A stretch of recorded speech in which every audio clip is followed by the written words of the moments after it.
And yeah, I just wanted to let everyone know that this webinar will be recorded and it will also be uploaded on our website.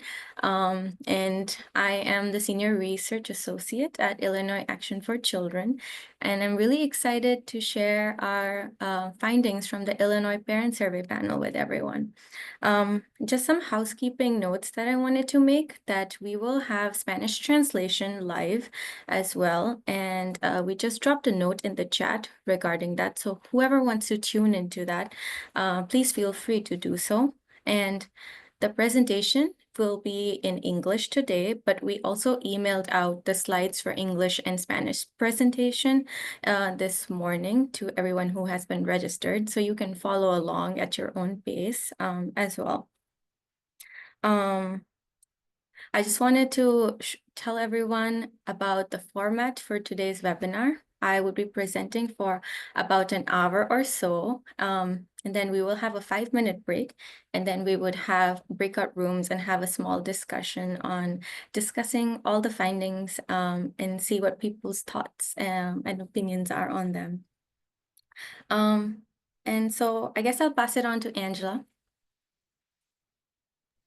Good morning, everyone. So happy to be with all of you today and to be kicking off our family engagement webinar series. My name is Angela Farwig. I'm the Vice President of Public Policy, Advocacy, and Research at Illinois Action for Children. And I am really excited for all of you to hear from Arunima today about our key themes and takeaways from our Illinois Parent Survey Panel, which she will share more information about shortly. And also just welcome everyone to stay tuned to our upcoming, we have 3 additional webinars that will be coming out in the next couple of weeks that we invite everyone to attend. These webinars are all spotlighting family engagement work that we do here at Illinois Action for Children in partnership with families and in partnership with lots of other organizations, both local and state. And this is sort of a webinar series where we really just want to learn from everyone and work together to think about how we can support parents and families in Illinois, at all levels, with the family locally in their communities and at the state level as well. And so really encourage everybody to try to sign up for the next set of webinars that'll be coming out. There's 3 more to come. So thank you again. And I will kick it back over to Arunima. Thanks, Angela.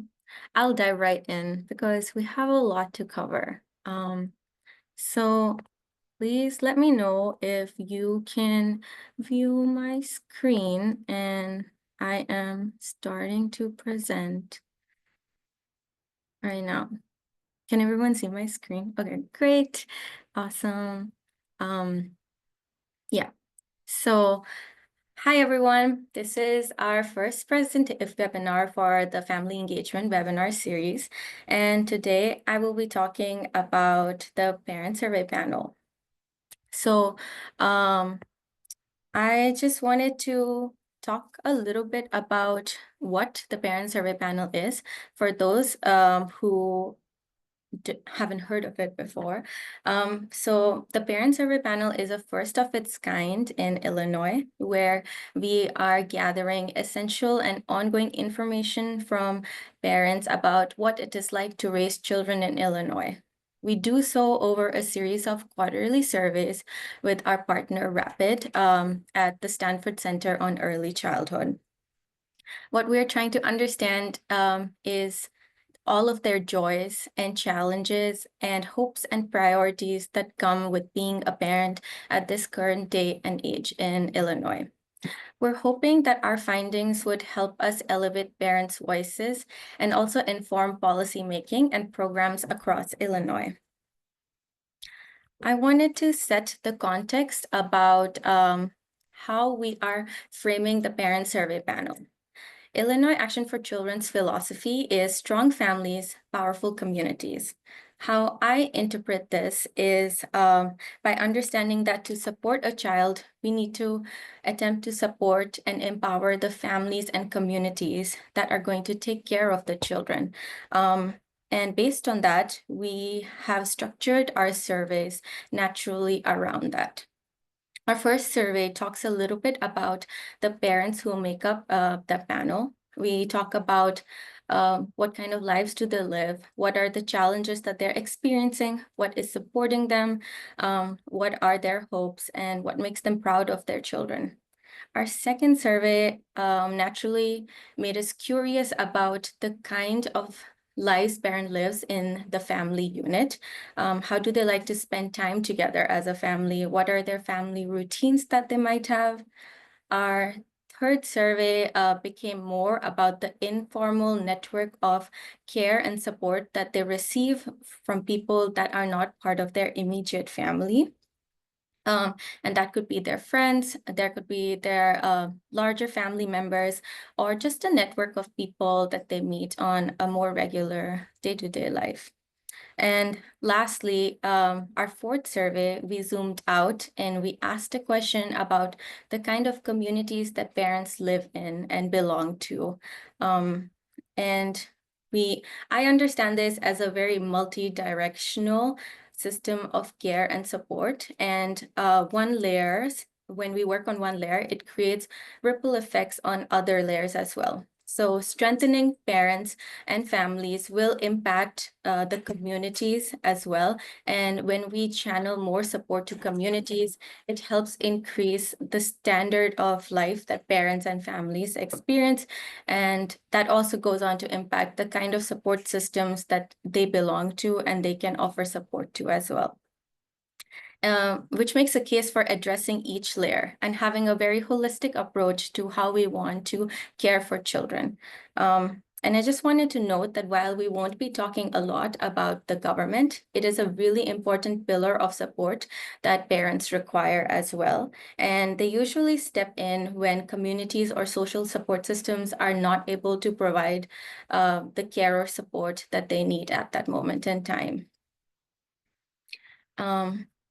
So I'll just dive right into it because we have a lot to cover and I'll try to pace myself. So yeah, I'm really excited to begin by talking about the parents who are the heart of our survey. The Parent Survey Panel is a panel of parents in Illinois who have at least one child under the age of 6. The goal of our Parent Survey Panel was to have 350 participants, but we were able to have across 479 parents over the 4 surveys. We were doing ongoing recruitment as well. So every single survey had a little bit of a different pool of parents that were answering the questions. And I just wanted to set up the survey, the findings for the survey by talking a little bit about the kind of demographics that maybe people are curious about. So the parents on our panel are diverse in their race and ethnicity, with almost 30% of them identifying as white, 31% identifying as Black or African American, 23% identifying as Hispanic, and 10% as Asian, and a smaller percentage identifying as Middle Eastern, North African, Native Hawaiian, and so on and so forth. 3/4 of the parents on our panel identify as female, and that means 1/4 of the parents on our panel identify as men. And there are 61% of parents on our panel shared that they belong to a 2-parent household, which means approximately 40% are single parents that are answering all of these questions. And lastly, where are the parents on our panel from? Originally, we were just focusing on this area of almost 7 Metro Chicago counties, and we were able to reach out to parents who across 34 different counties all over. 50% of the parents are from Cook County though, so it is all concentrated in this region. And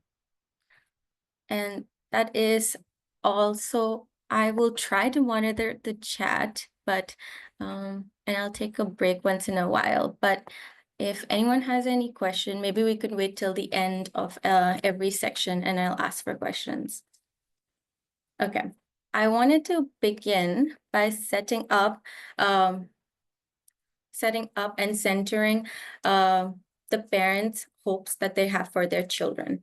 In our first survey, we asked parents an open-ended question on what were their hopes for their children in the upcoming year. And there were so many different responses that we encountered, but all of them had the similar thread of parents really wanting their child to flourish and thrive, and do well and be happy in the context in which they were in.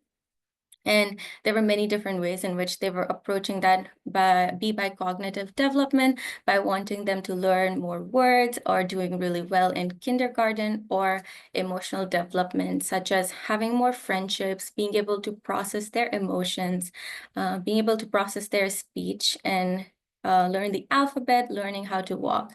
And as we're talking through the presentation, I hope that in certain moments we can come back to how these are the parents' priorities, and I'm trying to set up a story of how it is like for parents to come back to those priorities, regardless of all of the different experiences that they are having outside of their family unit. So the first most important theme that we encountered in our first survey about parents was how important employment is to them, and the kind of financial experiences and challenges that they were encountering. In the first survey, we asked parents an open-ended question on what were some of the biggest challenges that they encountered recently. And we had a pretty resounding number of parents share that they struggled with the high cost of living. They had a lot of housing concerns, and they also felt a growing need for higher paying jobs.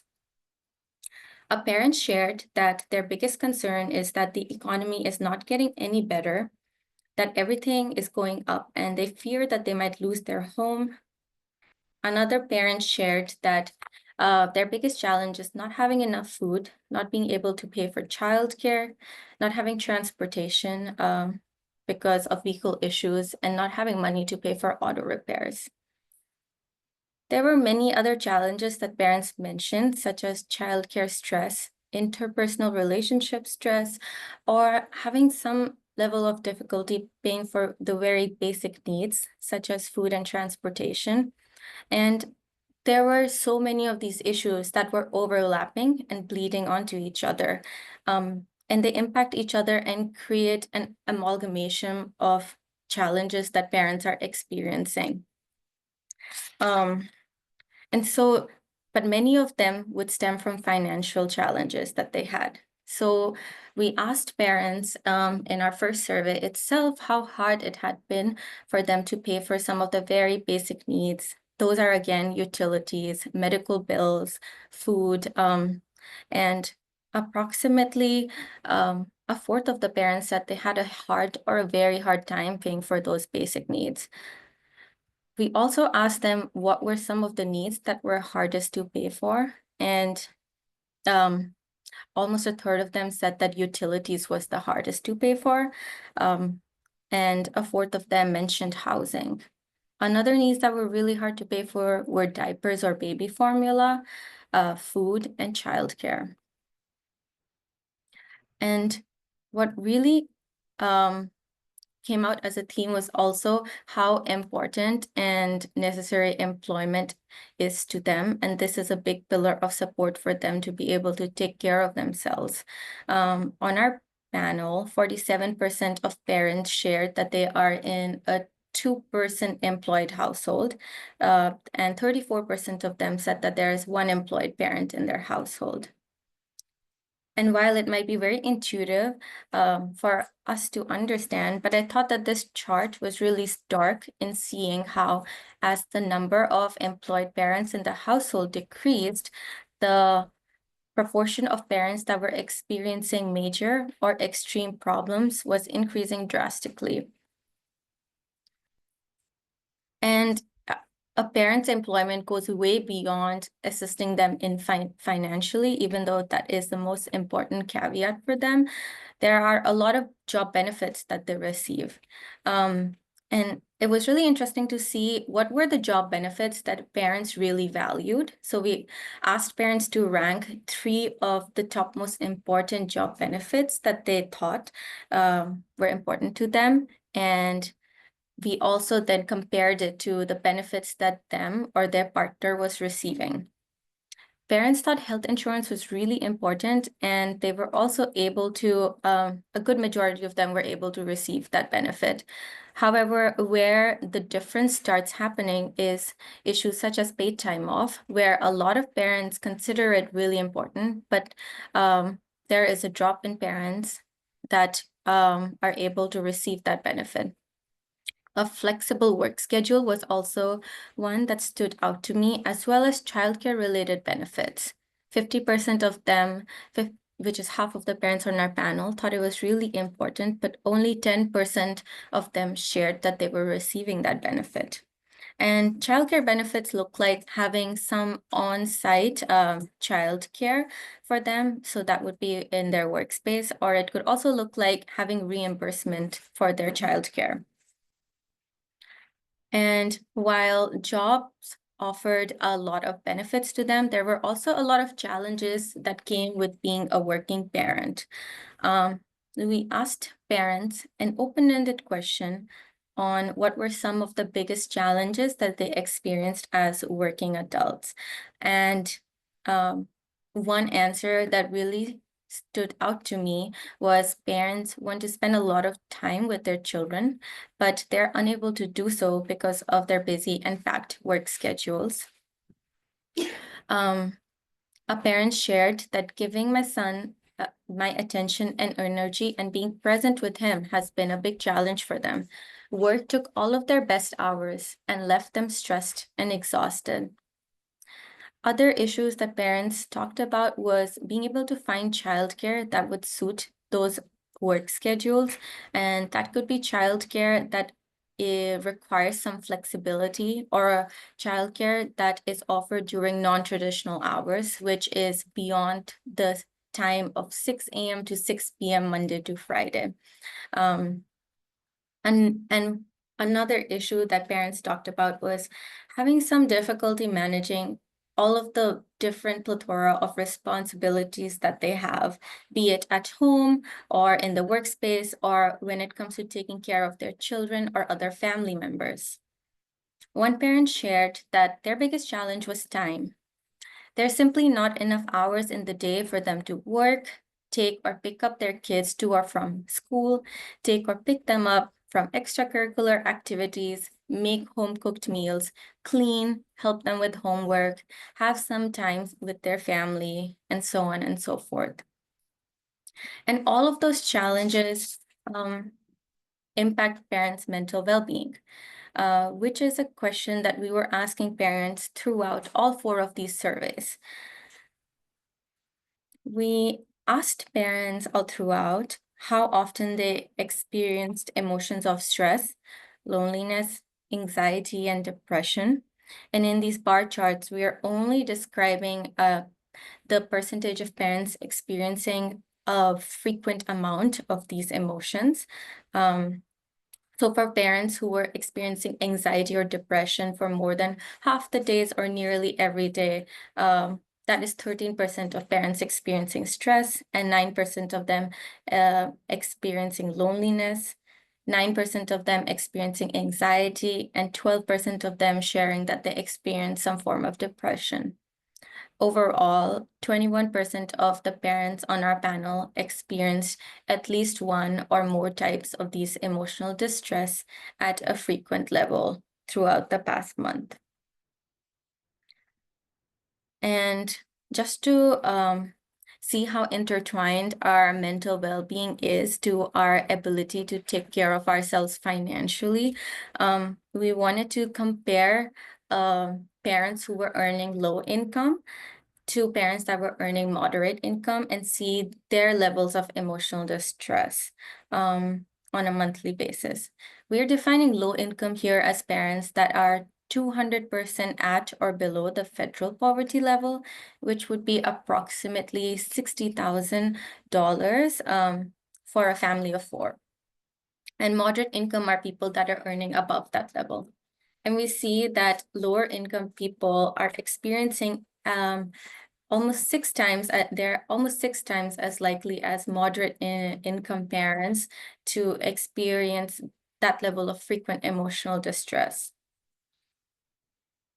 And while we are talking about all of these very difficult and heavy things, I want to also share that we don't just want to share about the challenges that parents are experiencing, but also talk about the many different ways in which they experience resilience and support and feel hopeful for their children too. And so one really big theme that we started exploring after reading from this question was, how are parents being supported throughout their lives? When we asked them this question in the first survey, we got a lot of open-ended responses that were pointing towards government assistance programs, such as SNAP benefits or childcare assistance program or WIC program. And we also learned about how having employment and childcare can be really beneficial to parents. But another theme that showed up very strong in our answers was the kind of family support that parents experience. A lot of parents talked about not just getting childcare support from the grandparents who take care of their kids, but also feeling inspired to work hard and keep on going on, and feeling hopeful just from looking at the faces of their children. And that is what made us really curious about how do families feel close to each other? What does the family unit look like? And that made us move on to our second survey. I'm just going to check the chat. Oh, yeah. How did we recruit and get parents to engage with the survey?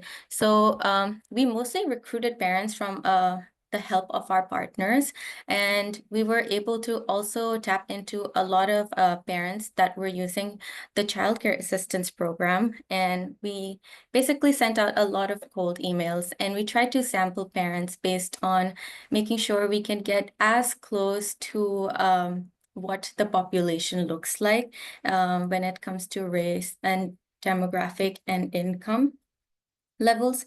We were also trying to keep parents who reach out to parents that were earning less than $90,000 per annum as well. And we didn't want to reach out to parents right now at that moment in time who were engaged in the early childhood workforce sector, because we wanted to hear from other parents right now. So that is how we recruited. And I'll just take a sip of water. Okay, sorry. The next section, which is about families, is, as I mentioned, it is wanting to know about the kind of families that parents have and how do they spend time with each other. So we asked parents an open-ended question on how do they define quality time with their families. And this was the most fun question to read the answers through by far, because there are so many exciting ways in which parents like feeling close to their children and other family members. And you can really see how culture and your location probably plays a different role in that. But one theme that felt very big for me was how much parents enjoy eating together. Food is such a big part in our culture and feeling close to each other. So be it eating or making food together was really big. Another thing that parents mentioned was playing together with their children, be it indoors or outdoors, taking them on long walks in parks or in walking trails was something that they really valued. And parents also just simply said that they want to enjoy each other's company. Sometimes that is in silence, sometimes that is by having a lot of fun or meaningful conversations. And I also thought it was really interesting, the role of technology that showed up in quality time. There was a bit of a split, with some of the parents sharing that they want no devices when they're spending quality time with their family. However, few parents also said that they really enjoy watching TV together and watching movies together or being on the iPad or playing video games together. So there are so many different ways in which we see families spend time together. And with the amount of time that parents took to answering this question, I could really tell that they also enjoyed thinking about it too. And so we wanted to also study what does a daily life look like in the family. And so we asked them what were some of the routines that they were engaging in on a almost everyday basis. Most of the parents said that their children slept the same amount of hours almost every night, or they went to bed at the same time almost every night. However, fewer number of parents said that the whole family ate dinner together every day. Or if they had a certain family time when they did things together at home. Furthermore, we wanted to also study what kind of routines parents have that support language development for their children.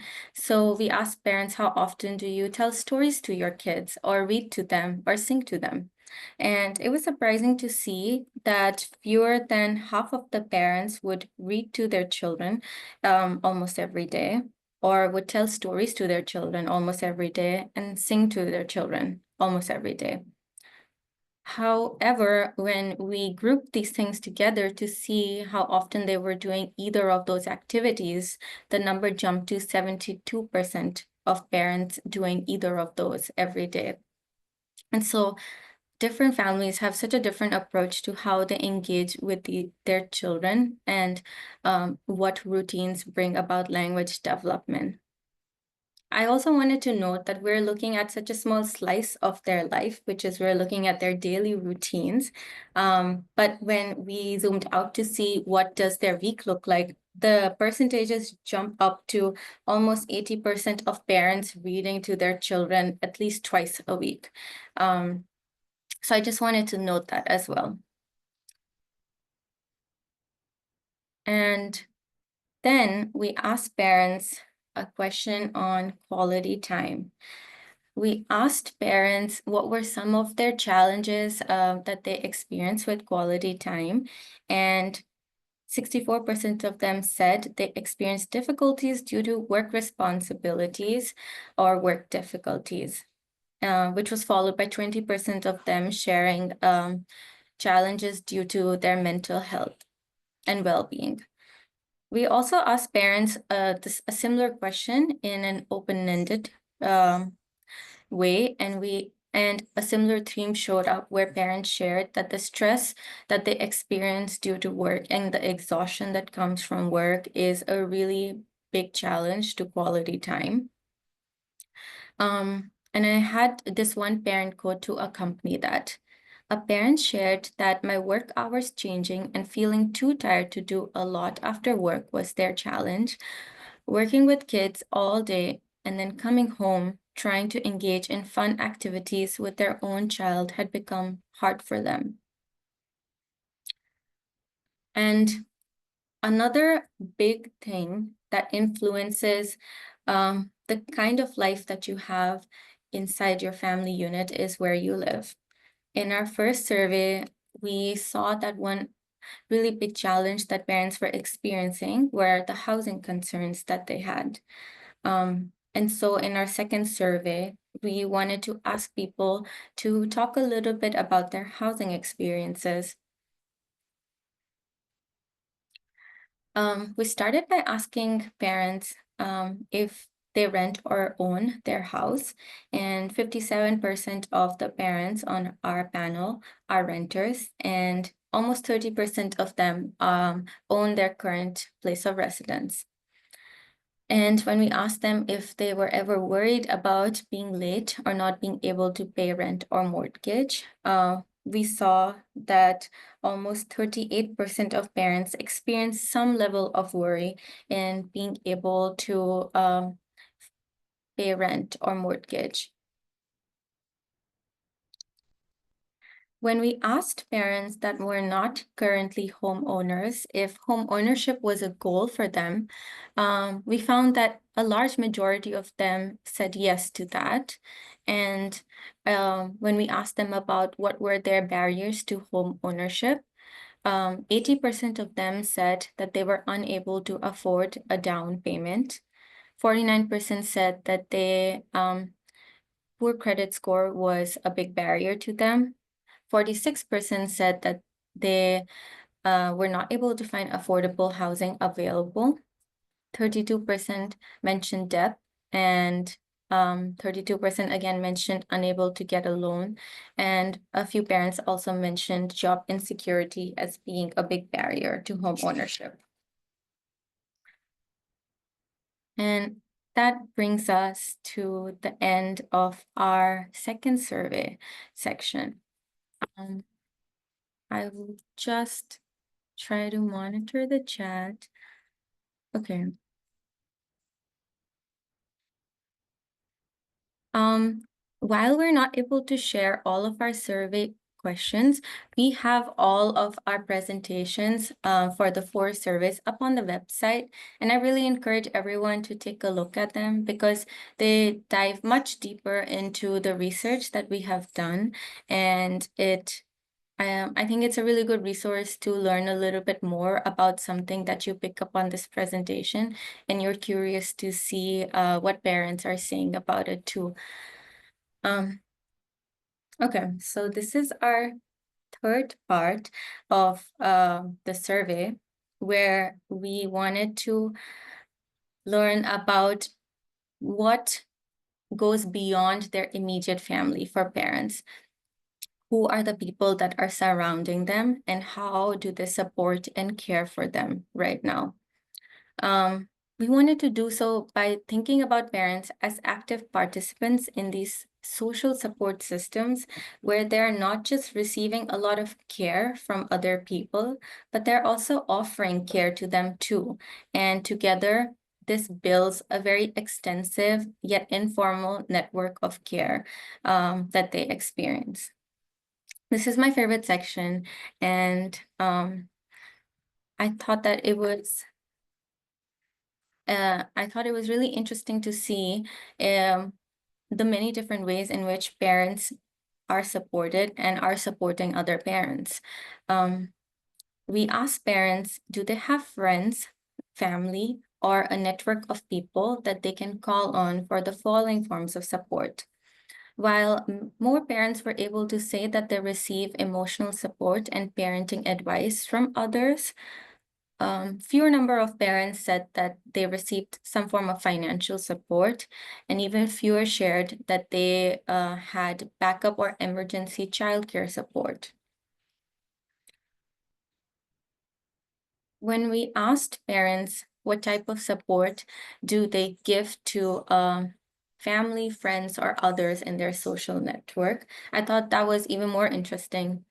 87% of parents on our panel said that they offer emotional support and companionship to others. 67% said that they are able to support others with their day-to-day tasks and chores. And 53% said that they share information with each other and share resources with each other. But as we go down the bar chart, we see that the least common form of support that parents are able to offer to others is backup or emergency childcare support. And as we see how important childcare is in parents' lives, it grows on to become a growing trend to see how there is a big need for parents to get childcare support that they can trust, that is available to them at different times of the day, which is flexible. And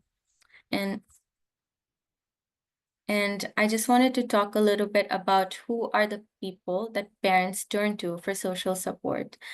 While a majority of the parents said that they turn to their parent or spouse for social support, I thought what was really interesting was to see what are the other forms of support that they have.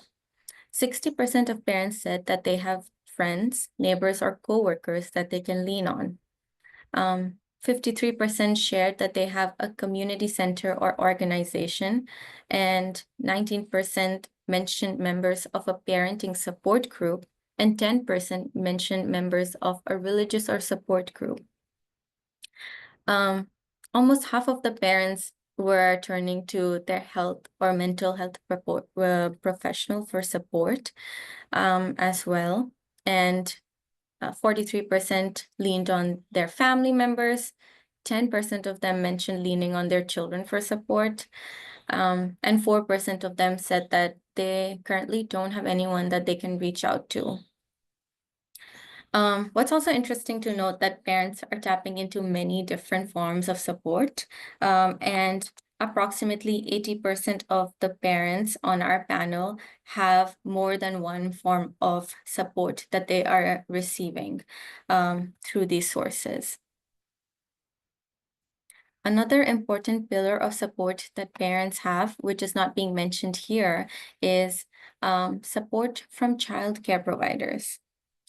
Childcare providers play such an important role in parents' lives that goes beyond offering childcare.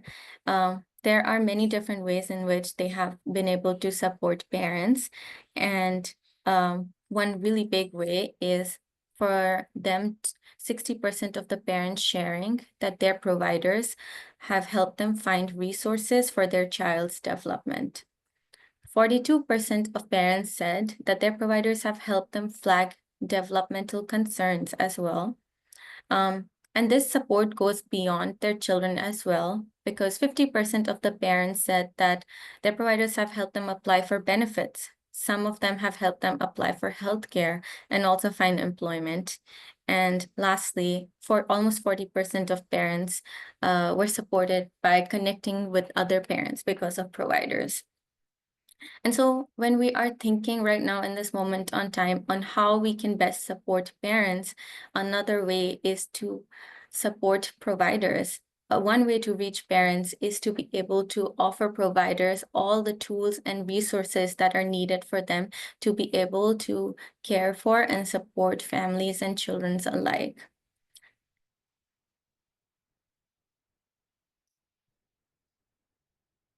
And that brings me to the fourth part of our presentation.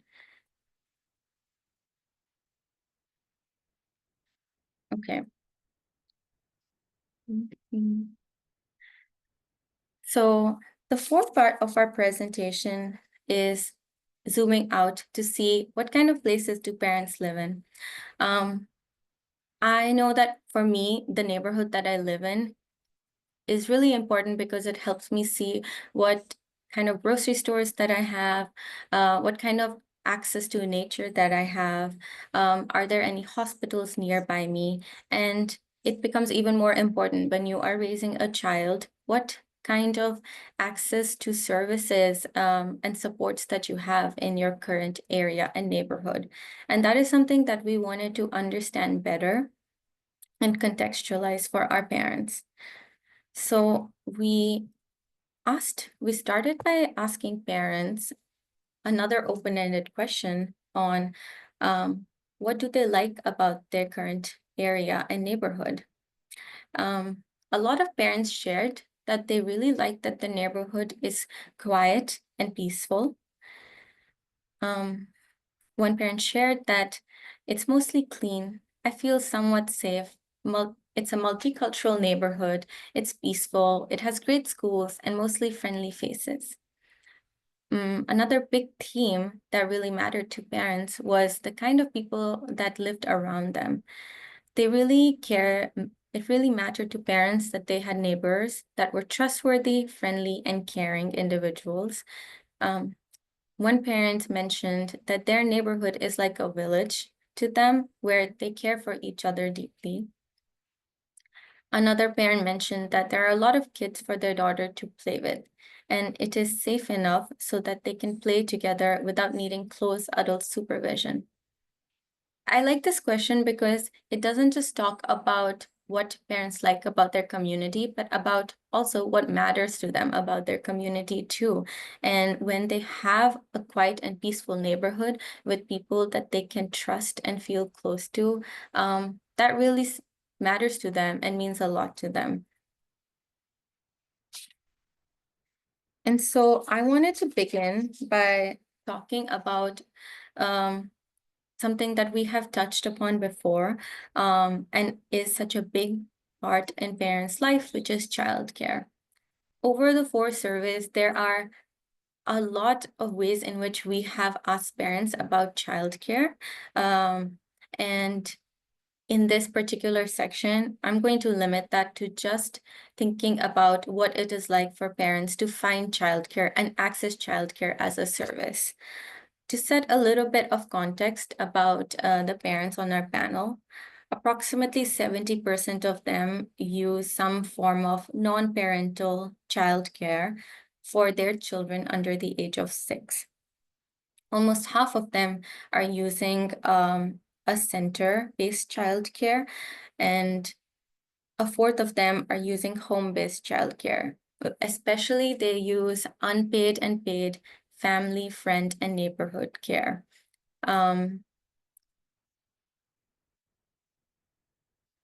so when we asked parents if they have searched for any new childcare arrangement, only 36 parents said yes to that question. We followed up by asking them if they had any difficulty finding space in a program, and 3/4 of them said that yes, they had a hard time.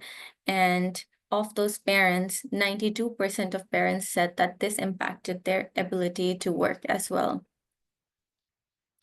We asked parents an open-ended question on what were some of their biggest challenges in finding childcare. And we found that it was really difficult for parents to find a childcare arrangement that would fit their work schedules. This can be because sometimes parents who work rotating or variable hours, and so they might need a childcare arrangement that is flexible and that goes beyond the traditional hours of childcare that are being offered as well.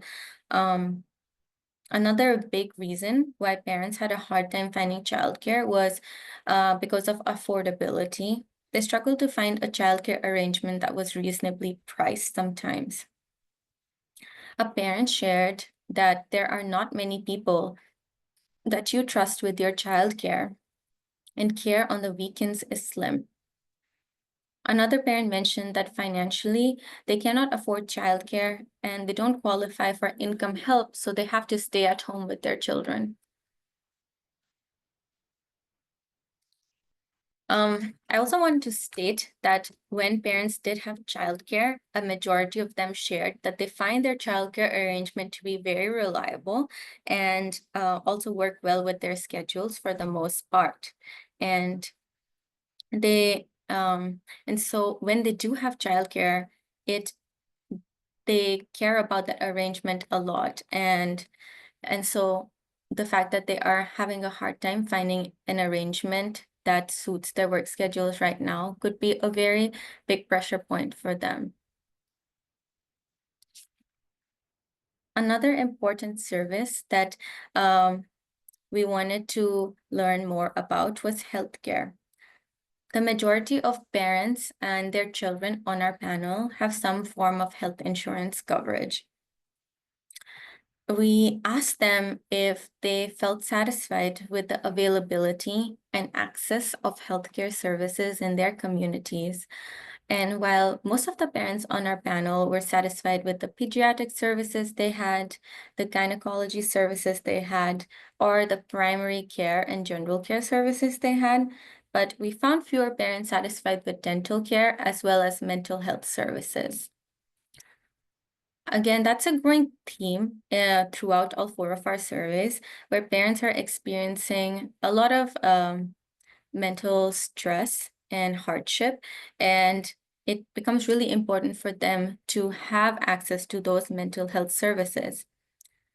In fact, when we asked parents an open-ended question on what were some of their biggest challenges in accessing medical care, mental health services showed up again. A parent shared that the local doctor's office, particularly the psychiatric unit, is always 5 months behind in appointments. So if they want to fill their medications up, they will have to see a medical doctor. And if they have to talk to a psychiatrist, they have to go somewhere else. Another big theme that showed up for parents was finding it challenging to find a doctor or getting an appointment that would suit their work schedules and also be of good physical access to them as well. A parent shared that they were unable to pay for medical care out of pocket, and they were denied Medicaid because IDHS lost their paperwork. Children doctors are always booked months, and the appointments are months out. And affordability was also a big theme that parents were mentioning as well. Another parent shared that medical care is really hard to access for themselves, but being that it is hard to afford it, and they don't know of any resources that would help them pay for it. The second biggest thing that I was interested in after healthcare was access to food. Nutrition plays such an important role in a child's life as well as a parent's life too. And so we wanted to ask parents if they had access to any food sources near them.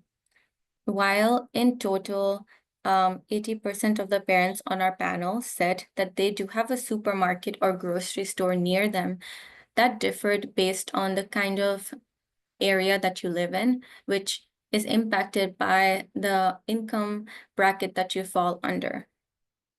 A fourth of low-income families shared that they do not live near a supermarket or grocery store, which is a big jump compared to 6% of families that fall under the moderate income bracket, saying they do not live near a grocery store. So where do they go to? When we saw, regardless of income, if they don't have access to a grocery store, we found out that 42% of the parents would possibly have access to a convenience store or a corner store. Similarly, there are also fast food restaurants that people have access to, or a pharmacy or dollar store. However, 8% of parents said that they have access to none of the following near them.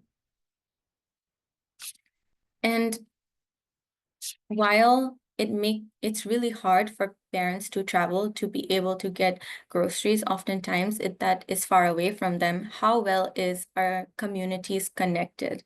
That is also a very important question to think about, to see the kind of quality of life that you are able to enjoy in your neighborhood and community, because it gives you access to open space and places for you to walk and move in. And it also helps you connect with your neighbors better. And so when we asked parents if they had, what was their level of ease with different modes of transportation, we found out that walking was the mode of transportation that was considered the most difficult for parents, followed by public transportation. Parents experience the most ease with driving in their certain communities. And so we asked parents what would help them make it easier to get where they need to go. And these were some of the things that parents shared. They would really like more increased access to public transportation and reduced fares for those transits as well. And parents expressed a need for improvements to road infrastructure, which can look like having better routes and better roads, and also less constructions and less street closures. Parents also mentioned the need for having more sidewalks and bike lanes, and having more street lights as well. And that brings me to the last way in which we are looking at what kind of services that parents have access to, which is how safe do they feel in their community. We asked parents if they experience any safety concerns in their area, and we found that 50% of the parents were concerned about public health hazards in their area.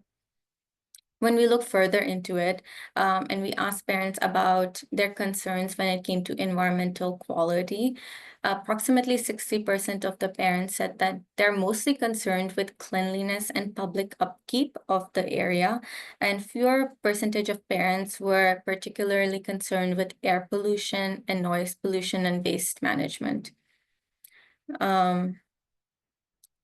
Approximately 20% of parents said that they were concerned about some of the crime rates that were happening in their area, and also they expressed a need for better street lighting.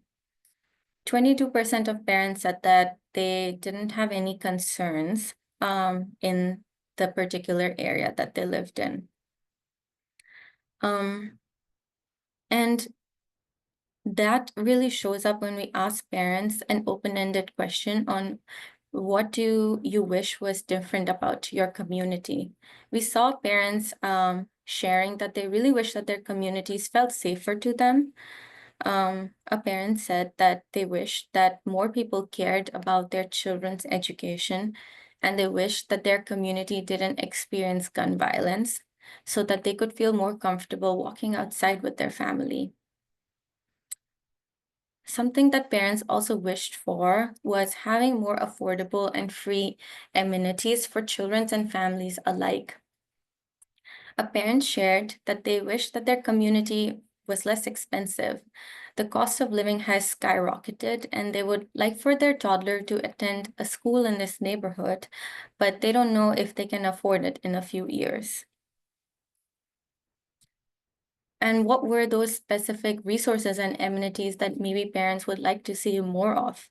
When we asked them this question, they were mentioning parks, they were mentioning playgrounds, they were mentioning libraries and neighborhood-based events and festivals, such as having more yoga events, more movie nights, more meditation events. Some parents mentioned parenting workshops as well. And so it seems like what they are asking for is finding more ways to interact with other people in their community and get positive enrichment from the area that they live in. And while these are very tangible ways in which parents are asking for the more things that they would need in their area, I wanted to end our presentation by talking about something that is a bit more deeply ingrained that parents are nudging towards. In our first survey, we ended our survey by asking parents an open-ended question on if they had a message that they would like to share with policymakers and legislators, what would it be? And since there are a lot of us in this room right now, I wanted to end our presentation by talking about those messages. Parents mentioned that the biggest challenge that they're experiencing and that they want their elected officials to know about is the rising cost of living, and that there is a big need for higher wages and more job opportunities. I just wanted to read through all three of these parent quotes because I thought that it was, it summarized everything perfectly. A parent shared that the middle class is suffering. It's discouraging to know that we cannot turn to state or government officials to help sometimes. The cost of living has increased, but everything else has stayed the same for them. Another parent mentioned that they need cheaper housing, they need more affordable childcare, and they want more SNAP benefits. They need more help to get on their feet, and they need healthier food and water. And lastly, another parent mentioned that they are living paycheck to paycheck with no additional money for anything else. They need an increase in pay and decrease in living cost. They shouldn't have to worry about feeding their families and working just to get by. As I was going through all 4 sections of the parent survey panel, it helped me understand the stories that parents were trying to share with me by thinking about all of the different hopes that they have for their children and what makes them proud of them and what are the different experiences that they are experiencing that get in the way of sometimes being able to fulfill those hopes and dreams that they have. And to be able to support children, we need to really be able to support parents and their mental well-being and the kind of burnout that they are experiencing as well. And so that is the end of our presentation. Thank you so much, everyone. I know that was really long, and there were not a lot of breaks for us, but we do have a break right now. And I was thinking we can take a 5-minute break and take a pause. And after that session, after that break, we would have small breakout room sessions.